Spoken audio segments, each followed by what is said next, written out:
오늘도 클릭해주셔서 감사합니다. 구독과 좋아요 부탁드립니다.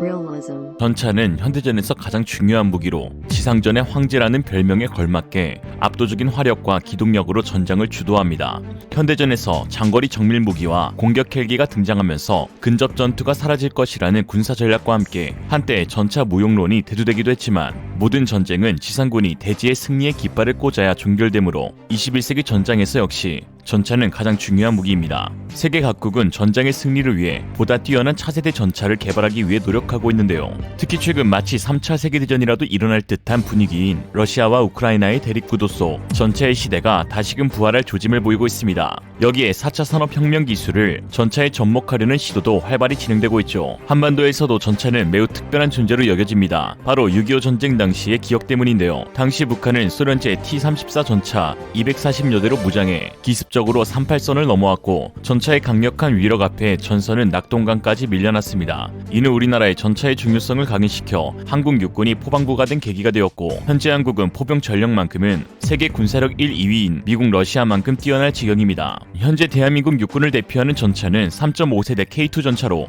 K1 전차의 후계 기종으로 개발되어 2014년부터 실전 배치 중입니다. 구릉지가 많은 한반도의 작전 환경상 장갑과 화력, 기동성과 같은 통상적 성능도 뛰어나지만 타국의 주력 전차에 비해 자동장전 장치나 우수한 첨단 전자장비를 갖고 있어 세계 최고의 명품 전차로 인정받고 있습니다. 단 한 대의 전차도 보유하지 못했던 대한민국 육군이 이제는 외국에서도 인정받고 있는 세계 최고 수준의 전차를 확보하게 된 것인데요. 세계 각국의 관심 속에서 연일 K2 전차에 대한 러브콜은 끊이질 않고 있습니다. 현재 사업을 추진하고 있는 국가는 폴란드, 노르웨이, 이집트로 폴란드는 총 800여 대의 규모의 사업비만 10조 5천억 원, 노르웨이는 150억 크론에 약 2조 원, 이집트는 500대 플러스 알파 도입에 7조 원 규모의 수출 계약을 목전에 두고 있습니다. 거래가 성사된다면 이는 방산 역사에 길이 남을 만한 대규모 수주이며 한국의 차기전차 사업을 추진할 자금을 확보하게 되는 것으로 한국 육군의 차세대 미래형 전차 사업인 K3 개발에도 본격적인 착수에 돌입할 수 있게 될 것으로 보입니다. K2 흑표 전차에 큰 관심을 갖고 있는 폴란드는 냉전 시기에 들여온 러시아산 전차 대신 나토 규격에 맞는 장비를 도입할 예정으로 폴란드 방위산업계는 자국 정부의 K2 파생형 K2PL의 대량 생산을 제한하고 있습니다. 이와 관련 경쟁하고 있는 곳은 폴란드의 현지 업체 외 현대 로템의 K2, 독일 라인멘탈의 레오파르트, 미국의 M1 에이브람스가 있습니다. 또한 노르웨이 역시 현재 운용 중인 독일제 레오파르트 2A4 전차 52대를 대체할 차세대 전차 도입 사업을 진행 중에 있는데요. 현재 독일의 개량형 레오파르트 2A7 전차와 대한민국의 K2 전차가 최종 후보로 올라 경합 중에 있습니다. K2 전차는 대당 단가 150억 원으로 경쟁 모델인 독일의 레오파르트 전차와 비교해 뛰어난 가격 경쟁력을 갖고 있다는 평가를 받고 있습니다. 여기에 이미 노르웨이는 한국산 K9 자주포를 도입해 운용 중에 있어 K2 흑표 전차마저 도입된다면 육군의 최강 화력 전차와 자주포 무기를 한국산으로 운영하는 최초의 사례로 그 파급력은 상당할 것으로 기대됩니다. 그 어느 때보다 노르웨이의 K2 수주 가능성은 높게 점쳐지고 있는데요. 그 이유는 바로 노르웨이의 국토 지형에 있습니다. 노르웨이는 전체 국토의 72%가 빙하의 침식을 받은 산맥으로 형성되어 있어 삼림이 24%를 차지하며 평지는 극히 일부입니다. 그런데 K2 전차의 가장 큰 장점 중 하나가 바로 산악 지형을 편안하게 주행하게 하는 유기압 현수 장치를 적용했다는 것이죠.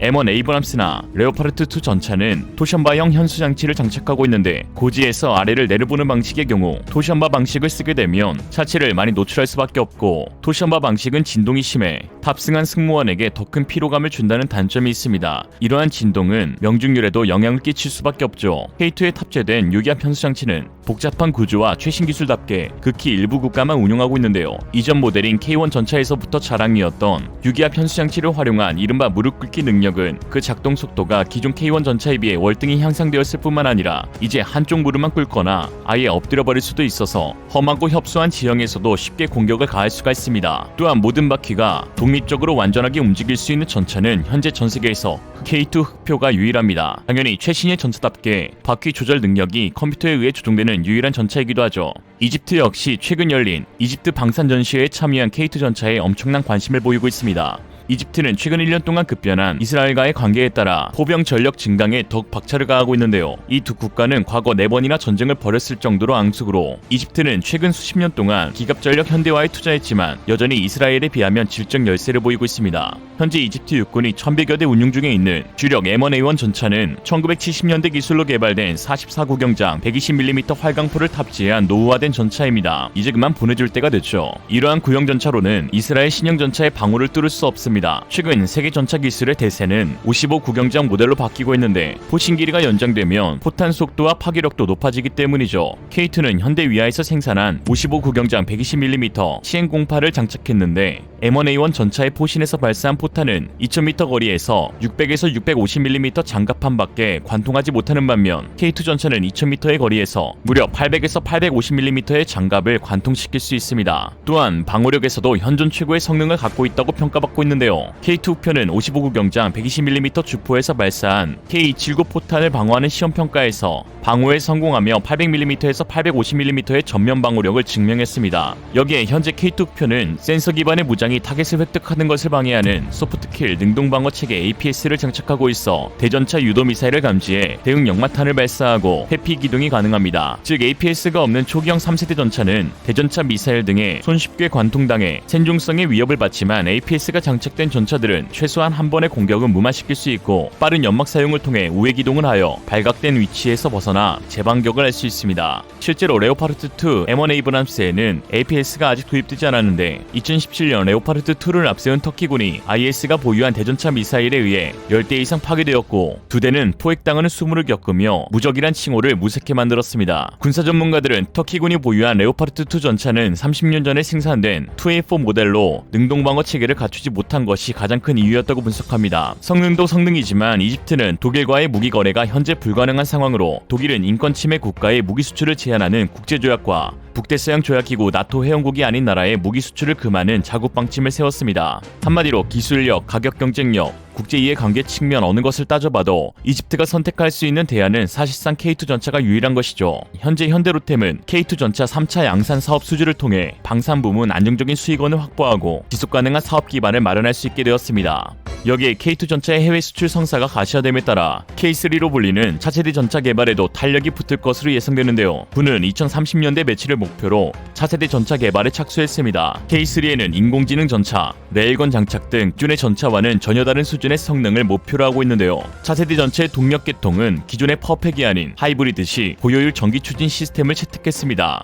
전력을 주에너지로 사용하므로 엔진은 발전기를 가동하는 데에만 사용하고 구동계통은 구동 변속 조향 기능을 일체화한 일체형 전기식 구동장치 구성입니다. 전기 배터리 분야에서 한국이 세계 최고의 기술력을 갖고 있어 앞으로가 더욱 기대되는데요. 여기에 고전압 대전류의 전력을 짧은 시간에 발생, 제어하는 펄스 전력 장치를 이용하여 전자기 유도탄, 요격 레이저 등 탑재 무장을 가동하고 전자기 장갑, 스마트 제독 장치 등을 활용할 계획입니다. 특히 역시나 화력에 미친 포방구답게 주포는 전자기포 레일건을 채택하였는데 기존 화약을 쓰지 않는 마하시 미성의 레일건을 장착할 예정이며 또한 고출력 레이저포를 부무장으로 탑재해 전차의 큰 위험 요소인 전차포탄, 대전차 로켓, 대전차 미사일뿐 아니라 박격포탄, 무인기 등도 요격할 수 있게 되었습니다. 생존성 역시 기존 전차로는 상상하기 어려웠던 요소들이 적용되었는데 방어력의 핵심인 장갑재는 경량화된 모듈형 복합장갑을 채택할 것이 유력하며 적이 레이더 등 탐지 수단을 이용하여 탐지하기 어렵도록 스텔스 체계가 적용되었습니다. 또한 승무원석과 승무원 헬멧에도 최첨단 영상 장비를 구현하여 고해상도의 3D 외부 영상과 휴머노이드 기반의 고정밀 고효율 운용 통제 시스템을 구축하고자 하죠. 요약하면 현재 나와 있는 또는 앞으로 도입될 신기술이란 신기술은 죄다 끌어모아 세계 최고의 포병 부대를 육성하겠다는 각오입니다. 한편 이런 상황 가운데 중국 네티즌들은 최근 한국의 K9과 K2가 세계창에서 주목받는 것이 질투났는지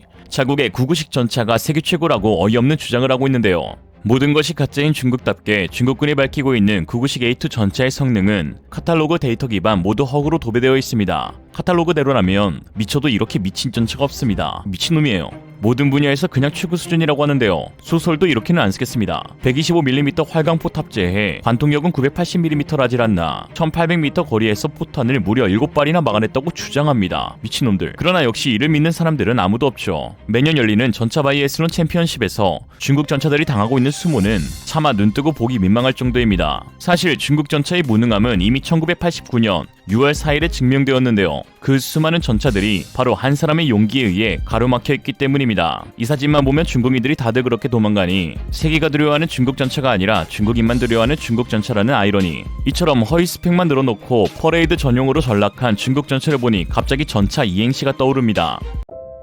전차 이행시. 전, 시진핑, 차. 십새끼. 이상으로 리얼리즘이었습니다. 여러분의 생각은 어떠신가요? 현명하고 지혜로운 여러분의 의견을 지금 댓글에 남겨주세요. 감사합니다.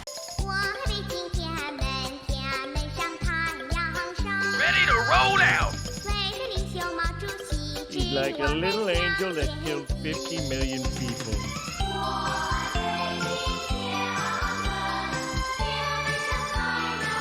Identify target!